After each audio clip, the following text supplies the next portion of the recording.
अस्सलाम वालेकुम। आज का ये हमारा लेक्चर नंबर 1 है जी, ज्योग्राफी के ऊपर। जैसे कि आपको पता है, कल 19 अगस्त को पीरा डिपार्टमेंट के अंदर एसजीओ का सिलेबस भी अनाउंस हुआ है और इससे पहले आपको पता है लेबर ऑफिसर की जो जॉब है उसके अंदर भी जीके का पेपर है। तो आपको पता है जीके 1 पेपर के अंदर जो हमारे पास सबसे इंपॉर्टेंट चीज़ होती है वो ज्योग्राफी की होती है, क्योंकि आपको मुख्तलिफ कंट्रीज़ के बारे में एमसीक्यूज़ पूछते हैं, ट्रॉपिक ऑफ कैंसर, कैप्रिकॉन और भी कैपिटल का। बाकी बच्चों को पता नहीं होता कौन सी सी कहाँ पर है, कौन सा ओशन कहाँ पर है, उसके अंदर जो हमारे पास स्टेट्स हैं वो कहाँ पर है, या कौन सी कंट्री एग्जैक्टली किस कॉन्टिनेंट में पाई जाती है। तो ये आज से हम आप लोगों के लिए ज्योग्राफी की एक प्लेलिस्ट बनाएंगे। इस प्लेलिस्ट के अंदर मैं आपको पूरा का पूरा ज्योग्राफी करवाऊंगा इंशाल्लाह। अकॉर्डिंग टू टाइम मैं इस ज्योग्राफी की प्लेलिस्ट के अंदर लेक्चर अपलोड करूंगा और आप देखिएगा कि आपको स्टार्ट से यूनिवर्स से शुरू करेंगे। हम यूनिवर्स से लेके हम एक एक चीज़ अर्थ की स्टडी करेंगे और इंशाल्लाह आप लोग देखेंगे कि आप लोग मास्टर हो गए हैं ज्योग्राफी के अंदर। पीरा डिपार्टमेंट के अंदर आपको पता है एसडीओ का सिलेबस अनाउंस हुआ है 19 अगस्त को, कल वाले दिन, और इसमें एक लंबा चौड़ा सिलेबस है और ज्योग्राफी के कंप्लीट नोट्स जिसके अंदर हमने आप लोगों के लिए तमाम कॉन्टिनेंट्स, हर कॉन्टिनेंट के कैपिटल्स और उनके अंदर कौन कौन से मतलब किस कॉन्टिनेंट के अंदर कौन सी जैसे कि माउंटेन्स हैं। जैसे कि आपको पता है साउथ अमेरिका के अंदर एंडीज़ माउंटेन्स हैं, वो नीचे अर्जेंटीना से लेके चिली आगे कोलंबिया और फर्दर आगे तक जाती है।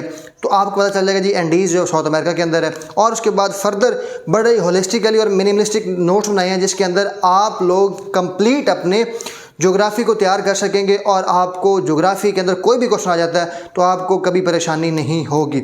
और उसके अलावा इंशाल्लाह जो हमारे लॉज हैं पीरा के सारे लॉज, स्केड्यूल लॉज जो हैं उनके ऊपर नोट्स रेडी हैं जी। तो जैसे कि हमारे पास पीरा एक्ट के complete MCQs wise notes available हैं। और उसके बाद आप इमेजिन करें कि the Punjab prevention of hoarding act, उसके अंदर 43 एमसीक्यूज, टोटल 43 एमसीक्यूज बनाए हैं और आपको पूरे का पूरा एक्ट याद हो जाएगा।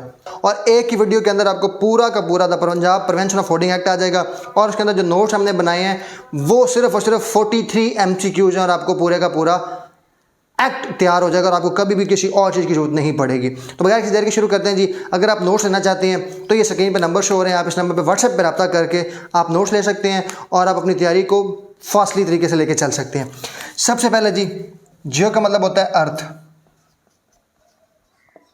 और ग्राफी मतलब स्टडी करना। क्या मतलब हम किसको स्टडी करेंगे? हम अर्थ को स्टडी करेंगे ज्योग्राफी के अंदर। सबसे पहले आपको पता है एक यूनिवर्स है, कायनात है।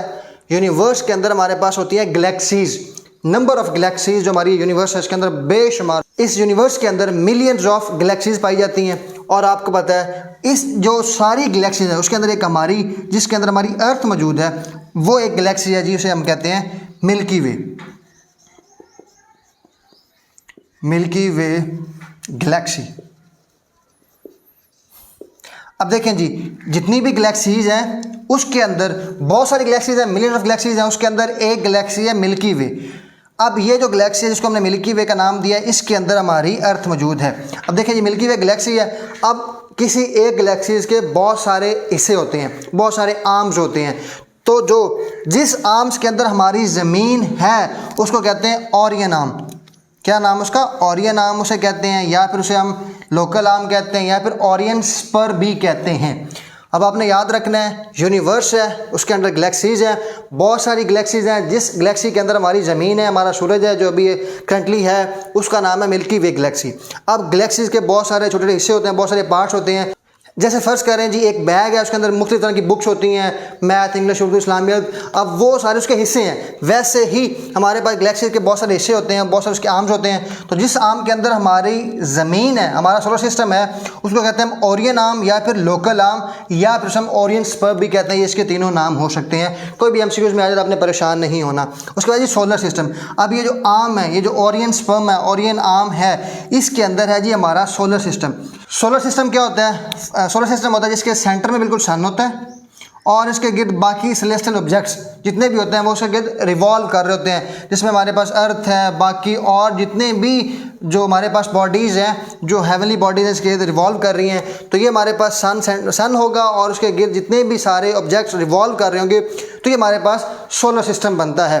अब इस सोलर सिस्टम के अंदर हमारी है जी अर्थ। तो ये जी हम पहुँच आए अर्थ तक। ये एक हमारे पास प्लैनेट है जिसके अंदर आपको पता है सोलर सिस्टम के अंदर बहुत सारे स्टार और प्लैनेट्स होते हैं। अब प्लैनेट और स्टार में क्या फ़र्क है? स्टार वो होता है जिसकी खुद की रोशनी होती है, खुद की एनर्जी होती है।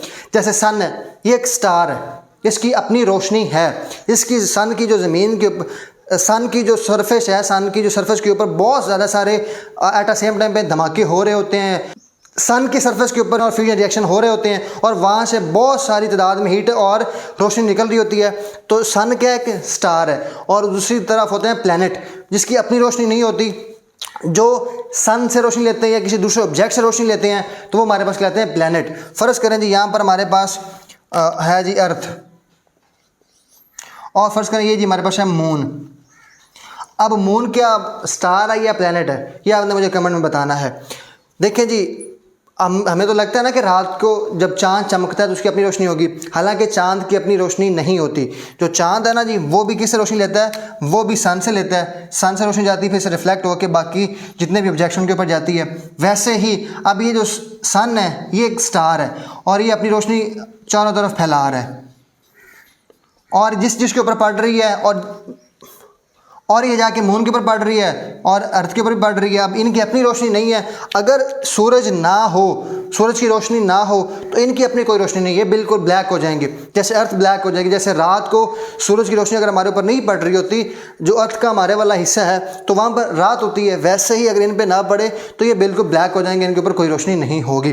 तो बिल्कुल ऐसे ही है, ये प्लैनेट और स्टार में फ़र्क है। स्टार की अपनी रोशनी होती है और प्लैनेट की अपनी रोशनी नहीं होती, अपनी वो मतलब उसको दूसरी से रोशनी चाहिए होती है किसी स्टार से। तो ये हमारे पास इस तरह से ये सारा इसका बेसिक ओवरव्यू था। अब हम चलते हैं इससे एक लेवल आगे, जो जहाँ से एमसीक्यूज बनते हैं।